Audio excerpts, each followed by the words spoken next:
Hi friends, ಎಲ್ಲರಿಗೂ ನಮಸ್ಕಾರ. Welcome back to our channel VS info kitchen. ಇವತ್ತು ಸಖತ್ ಟೇಸ್ಟಿಯಾಗಿರುವಂತಹ ಬೇಸನ್ ಲಡ್ಡು ರೆಸಿಪಿನ ಶೇರ್ ಮಾಡ್ತಿದ್ದೀನಿ. ಮಾಡೋದು ಮಾತ್ರ ತುಂಬಾ ಈಸಿ. ನೋಡೋಕ್ಕೂ ಮುಂಚೆ ಯಾರಾದರೂ ನನ್ನ ಚಾನಲ್ನ ಹೊಸದಾಗಿ ನೋಡ್ತಾ ಇದ್ರೆ ಪ್ಲೀಸ್ ಸಬ್ಸ್ಕ್ರೈಬ್ ಮಾಡ್ಕೊಳ್ಳಿ, ಲೈಕ್ ಮಾಡಿ, ಶೇರ್ ಮಾಡಿ. ಬನ್ನಿ ತಡ ಮಾಡದೆ ರೆಸಿಪಿನ ಶುರು ಮಾಡೋಣ.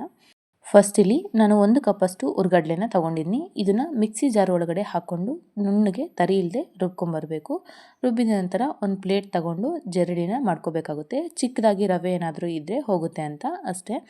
ಜರಡಿ ಮಾಡಿಕೊಂಡು ಆಗಿದೆ. ಈಗ ಸಕ್ಕರೆನ ಮಿಕ್ಸಿ ಮಾಡ್ಕೊಳ್ಳೋಣ. 1 ಕಪ್ ಕಡಲೆಗೆ ಅರ್ಧ ಕಪ್ಪಷ್ಟು ಸಕ್ಕರೆ ಆದರೆ ಕರೆಕ್ಟಾಗಿ ಸರೋಗುತ್ತೆ.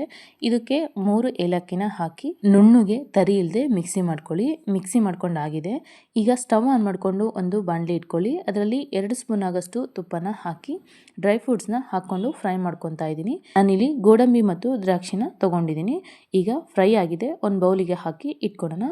ಇದೇ ತುಪ್ಪದಲ್ಲಿ ನಾವು ಜಲ್ಡಿ ಮಾಡಿ ಇಟ್ಕೊಂಡಿರೋಂತಹ ಕಡಲೆ ಹಿಟ್ಟನ್ನ ಹಾಕಿ ಒಂದು 2 ಮಿನಿಟ್ಸ್ವರೆಗೂ ಚೆನ್ನಾಗಿ ಫ್ರೈ ಮಾಡ್ಕೋಬೇಕಾಗುತ್ತೆ. ಲೋ ಫ್ಲೇಮಲ್ಲೇ ಇದನ್ನು ಫ್ರೈ ಮಾಡ್ಕೊಳೋದ್ರಿಂದ ತಳಕ್ಕೆ ಅಂಟೋದಿಲ್ಲ. ನಾನು ಮಾಡುವಂತಹ ಎಲ್ಲ ರೆಸಿಪೀಸು ನಿಮ್ಗೆ ಇಷ್ಟ ಆಗ್ತಿದ್ರೆ ಪ್ಲೀಸ್ ಒಂದು ಲೈಕ್ ಮಾಡಿ, ಶೇರ್ ಮಾಡಿ, ಕಮೆಂಟ್ ಮಾಡಿ. ತಪ್ಪದೇ ನನ್ನ ಚಾನಲ್ನ ಸಬ್ಸ್ಕ್ರೈಬ್ ಮಾಡ್ಕೊಳ್ಳಿ.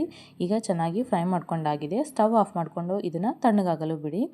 ಈಗ ಪೂರ್ತಿ ತಣ್ಣಗಾದ ನಂತರ ನಾನಿಲ್ಲಿ ಅರ್ಧ ಕಪ್ಪಷ್ಟು ಸಕ್ಕರೆನ ಮಿಕ್ಸಿಗೆ ಹಾಕ್ಕೊಂಡಿದ್ವಲ್ಲ ಅದನ್ನು ಬಾಣಲಿ ಒಳಗಡೆ ಹಾಕ್ಕೊತಾ ಇದ್ದೀನಿ.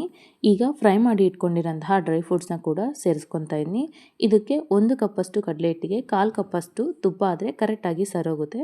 ಫಸ್ಟು ಸ್ವಲ್ಪ ಹಾಕ್ಕೊಂಡು ಚೆನ್ನಾಗಿ ಮಿಕ್ಸ್ ಮಾಡ್ಕೋಬೇಕಾಗುತ್ತೆ. ಮಿಕ್ಸ್ ಮಾಡ್ಕೊಂಡ ನಂತರ ಮಿಕ್ಕಿರೋಂತಹ ತುಪ್ಪನ ಕೂಡ ಸೇರಿಸ್ಕೊಂಡು ಚೆನ್ನಾಗಿ ಮಿಕ್ಸ್ ಮಾಡ್ಕೊಳ್ಳಿ. ನೀವು ನಿಮ್ಮ ಮನೇಲಿ ಈ ರೆಸಿಪಿನ ಯಾವ ಥರ ಮಾಡ್ತೀರಾ ಅಂತ ನನಗೆ ಕಮೆಂಟ್ ಮೂಲಕ ತಿಳಿಸಿ.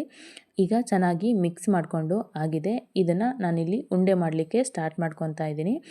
ತುಂಬ ಚೆನ್ನಾಗಿ ಬಂದಿದೆ ಉಂಡೆ ಮಾತ್ರ. ಒಂಚೂರು ಡ್ರೈ ಆಗಿಲ್ಲ. ನಾನು ತೋರಿಸಿರೋಂತಹ ಮೆಸರ್ಮೆಂಟು ಕರೆಕ್ಟಾಗಿ ಸರೋಗಿದೆ. ಮಕ್ಕಳಂತೂ ಈ ಲಡ್ಡುನ ತುಂಬ ಇಷ್ಟಪಟ್ಟು ತಿಂತಾರೆ. ಕ್ವಿಕ್ಕಾಗಿ ಎಲ್ಲಾದರೂ ಹೋಗ್ಬೇಕಾದ್ರೆ ಈ ರೆಸಿಪಿನ ಕೂಡ ಮಾಡಿಕೊಂಡು ಹೋಗ್ಬೋದು. ತುಂಬ ಚೆನ್ನಾಗಿರುತ್ತೆ. ತುಂಬ ದಿನವೂ ನಾವು ಇದನ್ನು ಸ್ಟೋರ್ ಮಾಡಿ ಇಟ್ಕೋಬೋದು. 1 ವಾರಗಟ್ಟಲೆ ನಾವು ಇದನ್ನು ಸ್ಟೋರ್ ಮಾಡಿ ಇಟ್ಕೋಬೋದು.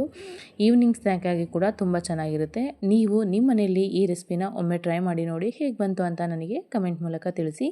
ನಾನು ಮಾಡುವಂತಹ ಎಲ್ಲ ರೆಸಿಪೀಸು ನಿಮ್ಗೆ ಇಷ್ಟ ಆಗ್ತಿದ್ರೆ ಪ್ಲೀಸ್ ಒಂದು ಲೈಕ್ ಮಾಡಿ, ಶೇರ್ ಮಾಡಿ, ಕಮೆಂಟ್ ಮಾಡಿ. ತಪ್ಪದೇ ನನ್ನ ಚಾನಲ್ನ ಸಬ್ಸ್ಕ್ರೈಬ್ ಮಾಡ್ಕೊಳ್ಳಿ. ಮತ್ತೆ ಮುಂದಿನ ವಿಡಿಯೋದಲ್ಲಿ ಸಿಗೋಣ. ಅಲ್ಲಿವರೆಗೂ ನಮಸ್ಕಾರ.